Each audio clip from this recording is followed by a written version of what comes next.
आज हम बात करने वाले हैं एविएशन इतिहास के सबसे काले दिनों में से एक के बारे में। एक ऐसी त्रासदी जिसने हवाई यात्रा का चेहरा हमेशा हमेशा के लिए बदल दिया। जी हां, हम बात कर रहे हैं टेनेरिफ डिजास्टर की। एक रनवे, 2 प्लेन और 583 मौतें। ये सिर्फ नंबर नहीं है, ये उस दिन की एक खौफनाक हकीकत है।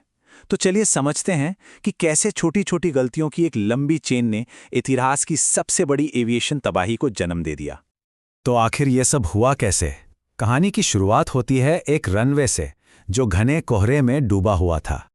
तारीख थी 27 मार्च 1977 और जगह थी स्पेन का टेनेरिफ एयरपोर्ट। ये वो दिन था जो एविएशन की हिस्ट्री में, कह सकते हैं, हमेशा के लिए काले अक्षरों में दर्ज हो गया।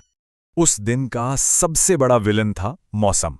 एयरपोर्ट पर इतना घना कोहरा था, मतलब इतनी मोटी चादर थी कोहरे की कि विजिबिलिटी लगभग जीरो हो गई थी। हालात इतने खराब थे कि जरा सोचिए, पायलट अपने कॉकपिट से रनवे का दूसरा एंड तक नहीं देख पा रहे थे। और इस खतरनाक सिचुएशन के बीच दुनिया के दो सबसे बड़े पैसेंजर प्लेन्स KLM फ्लाइट 4805 और पैन एम फ्लाइट 1736 एक ही रनवे पर फंसे हुए थे। मजे की बात तो यह है कि उन्हें वहां होना भी नहीं चाहिए था। पास के एक एयरपोर्ट पर बम की धमकी की वजह से इन फ्लाइट्स को टेनेरिफ डाइवर्ट किया गया था और अब हर कोई बस इंतजार कर रहा था। तो अब आते हैं कहानी के उस हिस्से पर जहां इंसानी गलतियों ने इस पहले से ही खतरनाक सिचुएशन को एक भयानक तबाही में बदल दिया। कोहरा तो एक प्रॉब्लम थी ही, कम्युनिकेशन भी एक बहुत बड़ी दिक्कत बन गया था। पायलटों और एयर ट्रैफिक कंट्रोल के बीच जो रेडियो पर बात हो रही थी वो बिल्कुल साफ नहीं थी। कई बार तो ऐसा हुआ कि जब दो लोग एक साथ बोल पड़े तो रेडियो पर बस एक अजीब सी आवाज आती थी और बस सारी जरूरी जानकारी हवा में ही खो जाती थी। गलतफहमी की गुंजाइश लगातार बढ़ती जा रही थी। और बस यहीं पे वो सबसे बड़ी और जानलेवा गलतफहमी हुई। जो KLM के पायलट थे वो बहुत ही अनुभवी थे, लेकिन घंटों की देरी से परेशान हो चुके थे। उन पर एक प्रेशर भी था कि ड्यूटी आवर्स खत्म होने से पहले उन्हें उड़ान भरनी है, और इसी सब के बीच उन्हें लगा कि उन्हें टेक ऑफ के लिए क्लियरेंस मिल गया है। लेकिन हकीकत तो ये थी कि पैन एम का प्लेन अभी भी उसी रनवे पर मौजूद था।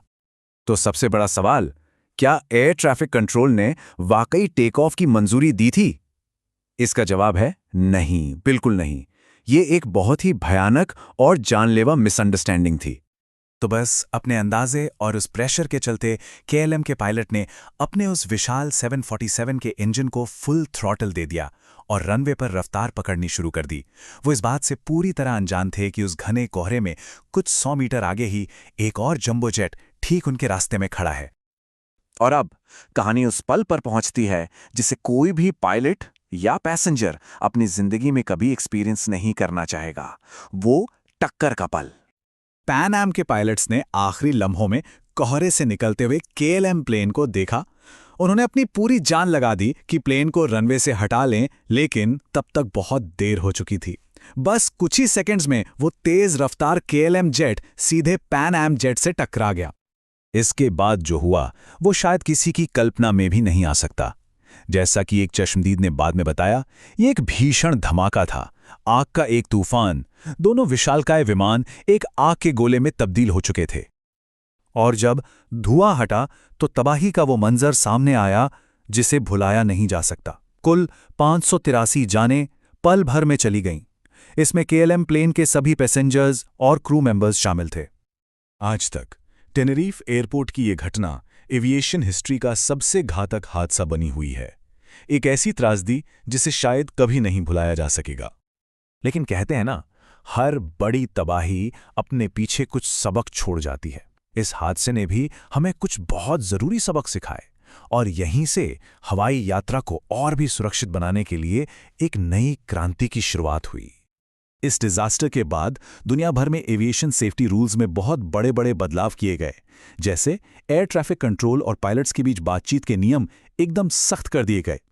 कॉकपिट के अंदर के जो प्रोटोकॉल्स थे उन्हें पूरी तरह से बदल दिया गया, और सबसे जरूरी, क्लियर्ड फॉर टेक ऑफ जैसे स्टैंडर्ड फ्रेजेस का इस्तेमाल जरूरी कर दिया गया, ताकि किसी भी तरह के कंफ्यूजन की कोई गुंजाइश ही ना बचे।